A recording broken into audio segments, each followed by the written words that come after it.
بسم اللہ الرحمن الرحیم نحمدہ ونصلی علی رسولہ الکریم اما بعد فاعوذ باللہ من الشیطان الرجیم بسم اللہ الرحمن الرحیم۔ جیسا کہ آپ تمام حضرات کے علم میں ہے، فضائل قرآن بیان ہو رہے ہیں، قرآن مجید کے فضائل بیان کر رہا ہوں۔ تو آج فضائل قرآن کے عنوان کے اوپر ہمارا تیسرا سبق ہے۔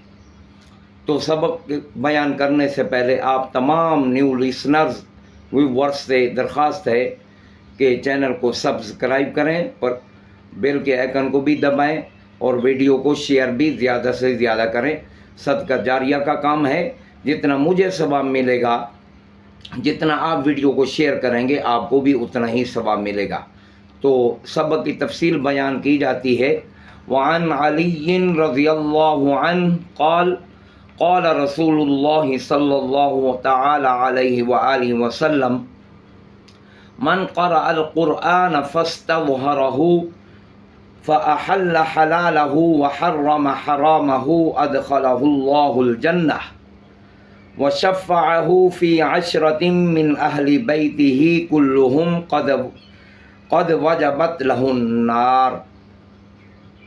حضرت علی کرم اللہ وجہہ سے مروی ہے، نبی پاک صلی اللہ علیہ وآلہ وسلم نے ارشاد فرمایا کہ جس شخص نے قرآن مجید پڑھا اور پھر اس کو حفظ یاد کیا اور اس کے حلال کو حلال جانا اور حرام کو حرام سمجھا تو حق تعالی شان ہو اس کو جنت میں داخل فرمائیں گے، اور اس کے گھرانے میں سے ایسے 10 آدمیوں کے بارے میں اس کی سفارش قبول فرمائیں گے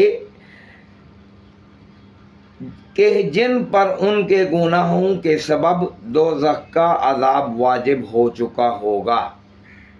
سبحان اللہ، ماشاء اللہ، کیا اونچی شان ہے حافظ قرآن کی کہ خود بھی جنت میں جائے گا اور 10 اوروں کو بھی ساتھ جنت میں لے جائے گا۔ یہ کوئی کم بات نہیں ہے، بہت اونچی شان ہے، بہت بڑی بات ہے۔ مگر یہ حقیقت بھی نہ بھولنے پائے کہ یہ فضیلت حافظ قرآن کو اسی صورت میں حاصل ہوگی کہ وہ قرآن مجید کی دولت سے مالا مال ہونے کے ساتھ ساتھ عقائد کی درستگی اور خیالات کی پاکیزگی سے بھی آراستہ اور مزین ہو، ورنہ خدا نخواستہ حافظ قرآن کے عقائد کی اگر اصلاح نہ ہوئی اور وہ غیر اسلامی عقائد ہی کو اپناتا رہا، مثلاً آج کل وبا پھیلی ہوئی ہے، ختم نبوت کا انکار، صحابہ کی شان میں گستاخی، انکار حدیث اور اس قسم کی دوسری بدعقیدیوں میں مبتلا رہا، تو ایسی صورت میں نہ صرف یہ کہ وہ اس فضیلت سے محروم کیا جائے گا بلکہ ان برے عقیدوں کی وجہ سے نار جہنم کا بھی مستحق ہوگا۔ اعاذنا اللہ منہا وابعدنا۔ خلاصہ کیا ہوا؟ خلاصہ یہ ہوا کہ وہ تمام فضائل جو حافظ قرآن کے بارے میں احادیث میں وارد ہوئے ہیں اسی صورت میں حاصل ہوں گے جب کہ حافظ قرآن صحیح اسلامی عقائد کا بھی حامل ہو۔ اس لیے ہم سب تمام مسلمانوں کو چاہیے کہ وہ اس مقدس علم کے حاصل کرنے کے ساتھ ساتھ وہ ایسی کتابوں کا بھی مطالعہ بھی ضرور رکھیں جن سے ان کے دلوں میں صحیح عقائد اور عظمت اسلام پیدا ہو کر نور ایمان جگمگا اٹھے۔ وفقنا اللہ لہذا وإیاکم۔ یہ تھا آج کا ہمارا سبق۔